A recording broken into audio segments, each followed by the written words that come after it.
معروف اداکار فردوس جمال کو کینسر کا مرض لاحق، بیٹے نے دعاؤں کی اپیل کر دی۔ والد کا شوکت خانم میں کینسر کا علاج چل رہا ہے، انہیں خصوصی طور پر اپنی دعاؤں میں یاد رکھیے گا۔ سینئر اداکار کے بیٹے حمزہ فردوس کا انسٹاگرام پوسٹ۔ ملک کے سینئر اور معروف اداکار فردوس جمال کو کینسر کا مرض لاحق ہونے پر بیٹے نے دعاؤں کی اپیل کر دی۔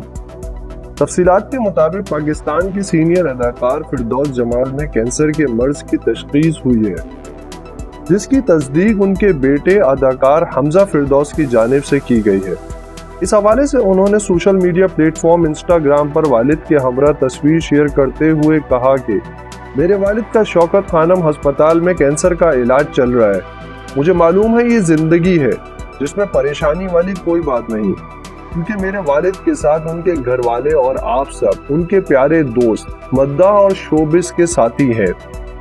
انہوں نے پوسٹ میں مزید لکھا کہ والد تمام مشکلات کو زیر کر کے اداکار بنے، اب انہیں ایک اور جنگ لڑنی ہے، لیکن خوش قسمتی سے چیزیں ان کے حق میں ہے، جس کی وجہ سے انشاءاللہ وہ مضبوطی سے اس سے باہر نکلیں گے۔ اس کے لیے انہیں خصوصی طور پر اپنی دعاؤں میں یاد رکھیے گا۔